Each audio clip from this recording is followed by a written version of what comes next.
A minha leitura de renda fixa era que ela não existe, porque se as pessoas forem fazer uma apuração daquilo que é a inflação dela, porque interpreta-se que o que o governo fala é a inflação de todos, e não é. Cada um tem a sua inflação.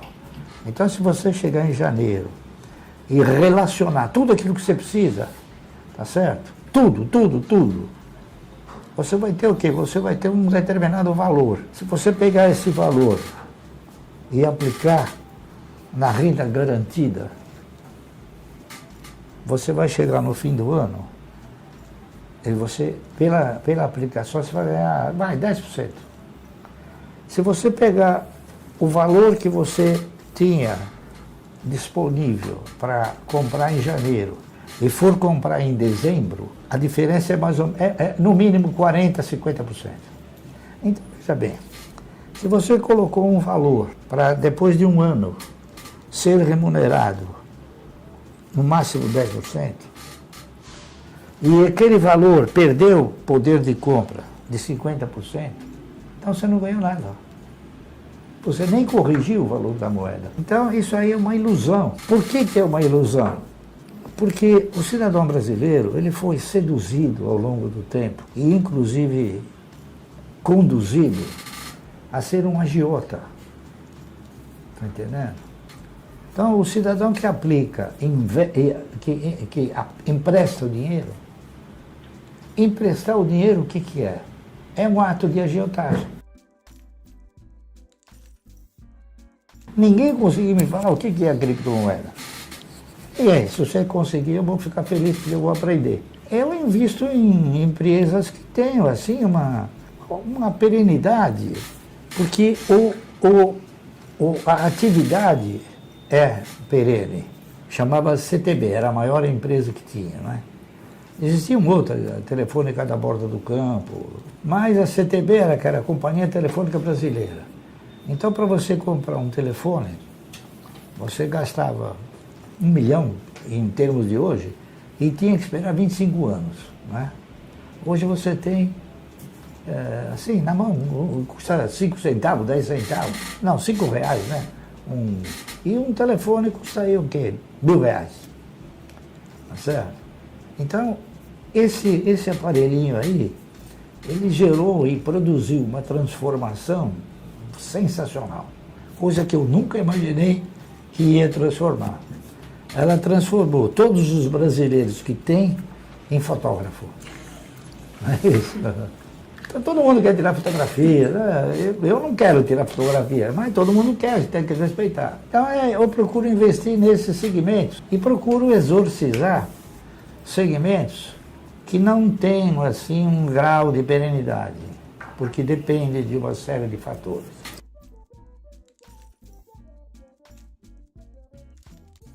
O setor varejista, principalmente aquele de linha branca e de eletroeletrônicos, ele é um setor que não se sustenta. Por quê? Porque você tem uma trajetória de, no mínimo, que eu conheça, 40 empresas boas que quebraram. Você tem o MAP, a Mesbro, a Sloper, a Clipper, você tem a Ultralar, você tem milhões. Casa Bahia não quebrou ainda. Mas você tem a Casa Centro, o G. Alonso, enfim, a maioria dessas estruturas, elas não se sustentam. Recentemente, tem uma que está quebrando, que chama Máquina de Vendas, né? Que já teve vários pedidos de concordata, não é isso?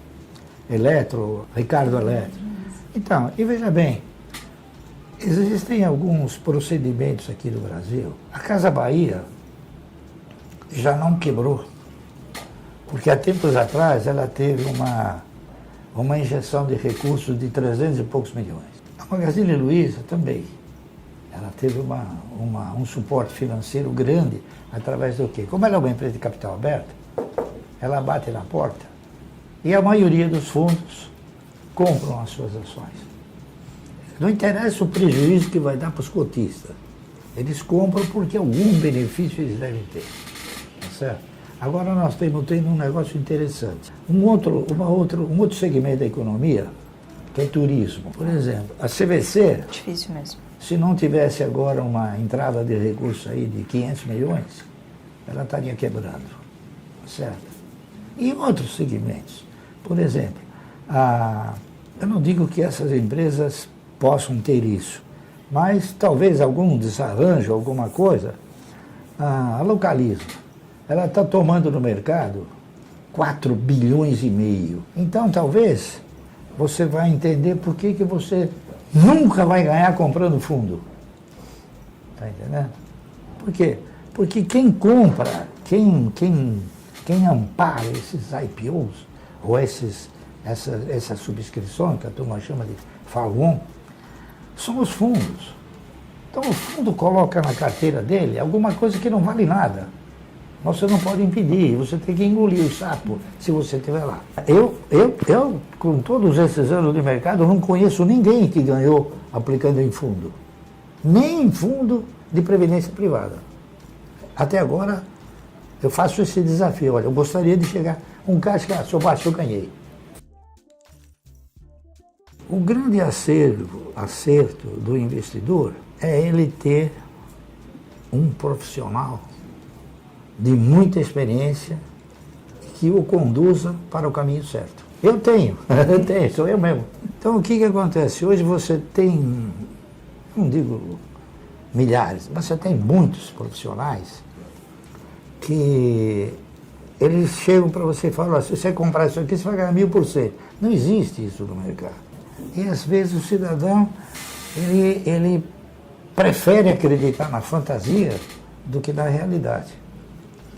Essa aqui é Então, a minha recomendação é sempre o seguinte: se você quiser começar a investir em ações, a primeira coisa que você tem que fazer, a primeira coisa é determinar um foco. O que você quer, onde eu quero chegar.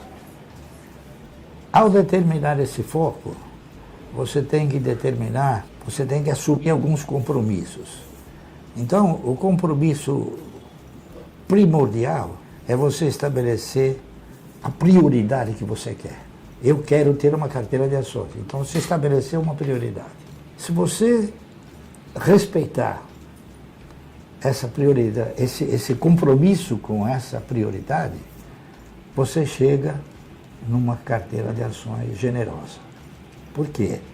Porque a prioridade, ela inicia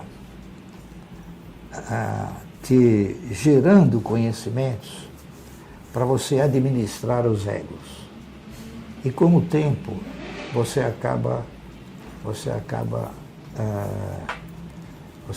dominando os seus egos. E se alguém chegar para você e falar, olha, esse negócio aqui é um bom negócio, tá vendo esse celular aqui é um bom negócio, não sei o que lá, você já tem um, né? Aí você fala, é um bom negócio, eu vou comprar. O celular não é a sua prioridade. Sua prioridade é a carteira de renda mensal. Aí você vai falar, não, aquilo não é a minha prioridade. Minha prioridade é isso. Então a prioridade, ela te ajuda muito. Se estabelecer uma prioridade, ela te ajuda a você se conduzir da maneira correta.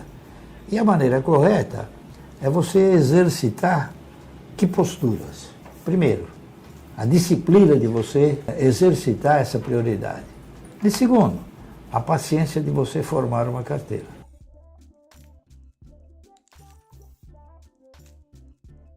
Eu já comprei ações há muitos anos atrás, né? Mas não porque não tenham sido coisas boas.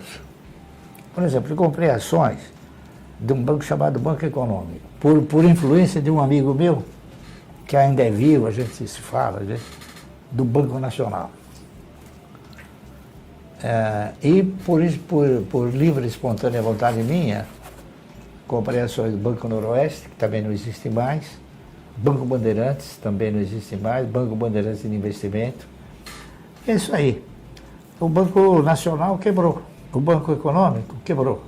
E por incrível que pareça, quantos anos depois? 29 anos? Por aí. 29 anos, eu peguei meu dinheiro de volta. Como? Por quê? Porque o BTG comprou a estrutura e falou, olha, eu quero comprar dos acionistas. E eu vendi. sorte.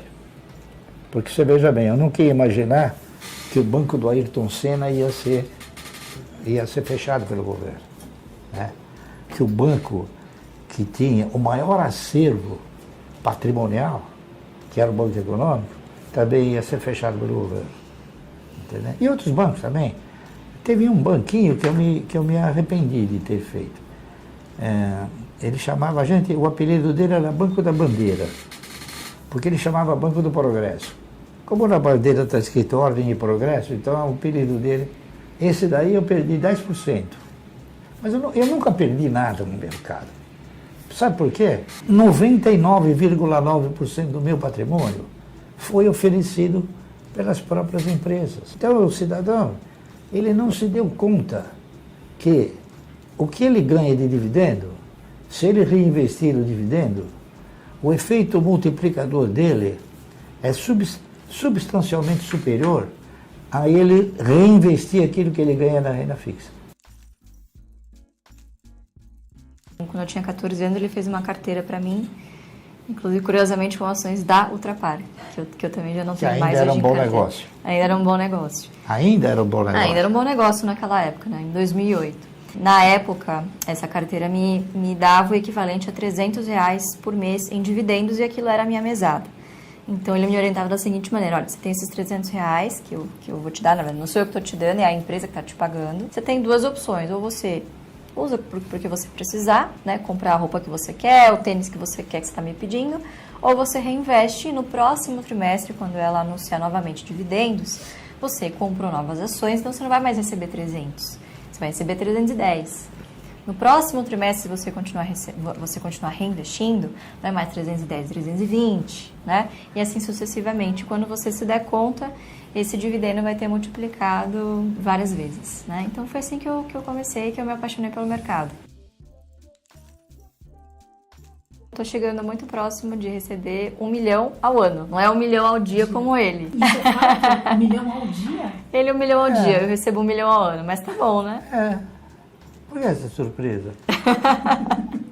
Mas se você tivesse feito como ele, você também estaria recebendo isso. Você acha que dá tempo? Dá, eu acho que dá. Dá, Será? você sabe por quê? Porque hoje você tem um manancial de empresas boas que possam te proporcionar bons resultados ao longo dessa trajetória, né? Você formar uma carteira de renda mensal. Qual você acha que é a referência mais importante do mercado? A maior referência de mercado sempre foram os resultados. A empresa deu um lucro muito grande, então a ação teoricamente vai subir. A empresa pagou um dividendo grande, ela pode subir. Então essa era a referência de mercado, os resultados. Hoje, essa referência mudou, não existe mais.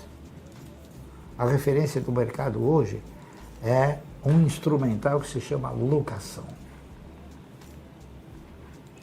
Locação de ações. Por quê? Porque as grandes instituições, elas locam ações de uma empresa e vendem até não ter mais comprador, até exaurir a possibilidade daquele papel se manter.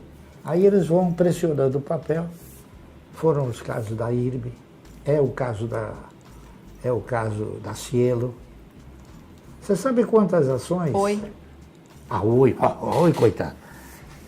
Você sabe quantas ações tem o Bradesco alugada? Mais de 300 milhões. A IRB chegou a ter 500 milhões de ações. A Cielo chegou a ter 170 milhões de ações. Hoje tem 70. Então, o que acontece?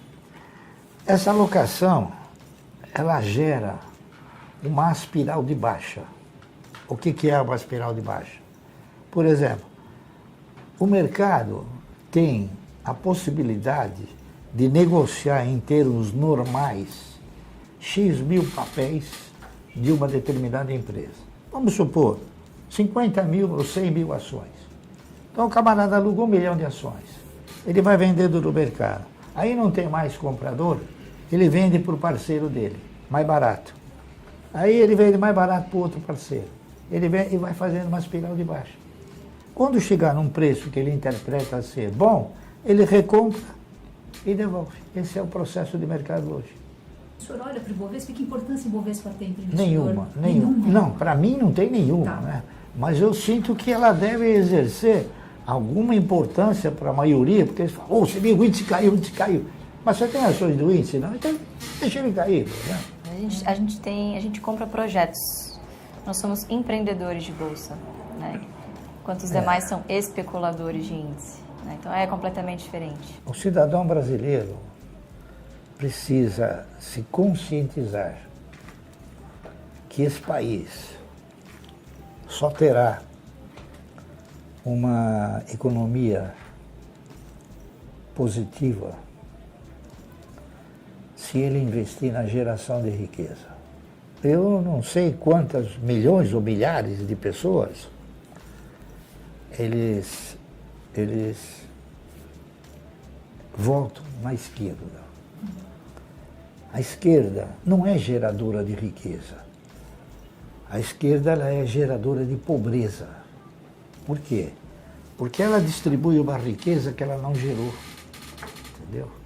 Você, para poder distribuir uma riqueza, você precisa gerar essa riqueza. É não ter burrice. E o que é burrice financeira? Burrice financeira é você acreditar nos índices do governo. O governo chega para você e fala, a inflação é 3%. Você tem que dar risada, né? Então você não acredita. Eu não acredito, né? Quer dizer, a maioria acredita.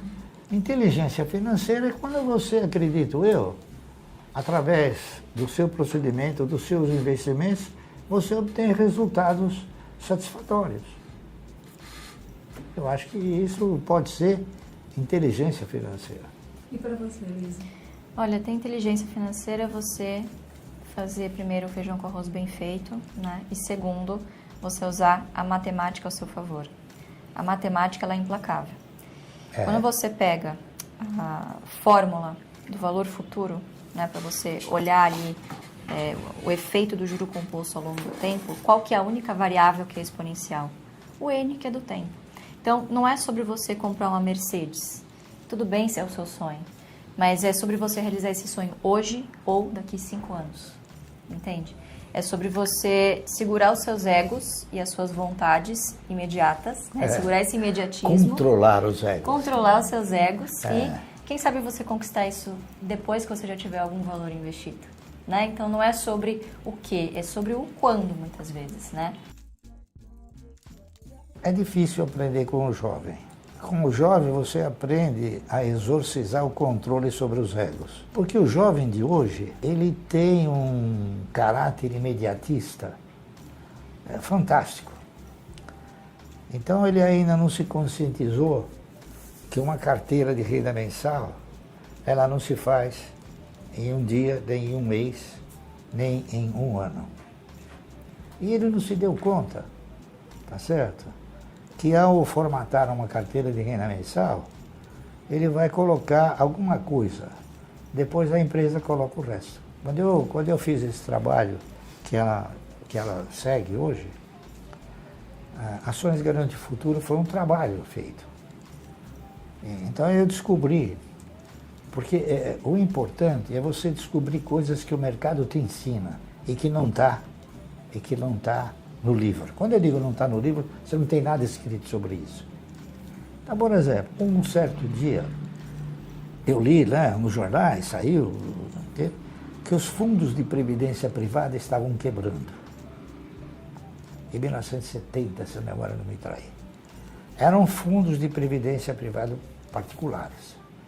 Então eram Pereira Barreto, KPM, Montepio da Família Militar, GBOX, eram tudo fundos de previdência privada. Você tem o fundo da Varig, o fundo da Transbrasil, o fundo da VASP, centenas de fundos de previdência privada particulares foram quebrando. Então eu cheguei numa conclusão, eu falei, poxa, se o dia da manhã eu quiser ter uma renda, eu vou ter que apoiar para a aposentadoria, não é isso? Para a previdência. Mas aí eu analisei o seguinte, O que é a Previdência? Em termos de concessão. Ela é uma provedora, certo? Você ganha 50 mil reais, a Previdência te dá 3. Então ela provê recursos a você, no mínimo para você se viver. Vai. Então esse é o espírito, a essência da Previdência. Por que não da Previdência privada também? Ela nunca vai te retribuir aquilo que você comprou. Ela vai te retribuir um pedaço. E nem sei se ela vai honrar, porque até agora, né, todos que eu conheço que investiram na Previdência privada, tiraram e soltaram foguetes, porque perderam pouco, tá certo?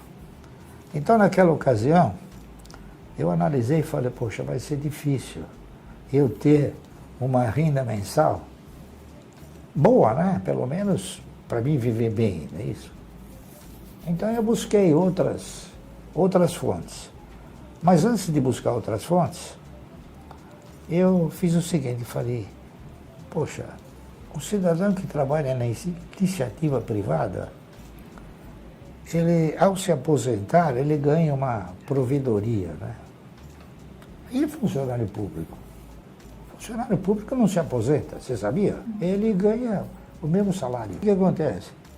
A Previdência passou a ostentar a postura de provedora e empregadora, porque ela paga o salário. Eu falei, bom, então eu nunca vou me aposentar nessa estrutura. Então, o que eu tenho que fazer para ter uma carteira de renda mensal? Então, eu analisei todos os investimentos viáveis possíveis, não é isso? E nenhum deles se apresentavam como capazes de estruturar um investimento a médio e longo prazo. Então, quem colocava em evidência a perspectiva de você investir a médio e longo prazo? Bom, naquela época eu pensei, bom, o Banco do Brasil, ele já tem acho que 90 anos, então, logo ele vai ter 150, vai ter 200. Então, ele serve. As empresas de energia elétrica também servem. As empresas de alimento também servem. Então, eu fui analisando e fui chegando numa conclusão. O setor financeiro, não é isso? Então, eu fiz o seguinte, falei, bom, para mim me aposentar pela Previdência, eu preciso contribuir 30 anos. Aí eu fiz essa pergunta para mim. E se você comprar 1.000 ações por mês, durante 30 anos, o que acontece? Bom, vamos ver o que acontece. Então pus tudo num livro, numa tabela, né? E cheguei numa conclusão interessante. A partir do 8º ano, você não precisava mais tirar o dinheiro do bolso. O reinvestimento produzido pelas ações, ele já te dava seguimento. Então, quer dizer, eu pesquisei e consegui ver isso aí. E eu fiz. Em 8 anos eu já tinha uma renda que me permitia viver sem nenhum salário. Naquela época eu tinha o quê? Tinha 4 filhos, né? 4 já. 4 filhos. Fui o primeiro cidadão a escrever sobre o mercado de capitais aqui no Brasil, por causa do Nelo Ferrentini, que era diretor do jornal Diário Popular. Então nós começamos a escrever sobre o mercado e depois vieram outros. E hoje tem milhões aí que escrevem, né? Olha, o recado que eu talvez pudesse passar para eles seria o seguinte: não compre ações só por comprar, só por receber uma dica. Analise os projetos de empresas que tenham, assim, projetos futuristas, né? E comprem ações dessas empresas. Não se preocupem com a Bolsa, porque a Bolsa é um órgão ávido por corretagens e emolumentos. Nunca aplique na bolsa, aplique no segmento de ações. É isso aí. Olha, eu diria o seguinte, antes de você se jogar do avião, aprenda a abrir o paraquedas. A gente, quando é jovem, quer se aventurar, né? Claro, a gente tem todo o tempo a nosso favor, mas muitas vezes quem se joga do avião sem abrir o paraquedas, na bolsa, no caso, muitas vezes não volta. E joga a culpa no eu mercado. acho que ele não volta nunca. Não volta, não volta. Eu já falo diferente, eu falo, você nunca andará 1 quilômetro se não der o primeiro passo. Então, eu concluo para você dizendo o seguinte, se eu tivesse que colocar um termo no meu trabalho, eu mudaria. Está entendendo? Eu colocaria assim, colocaria um O. Ações garantem um ótimo futuro.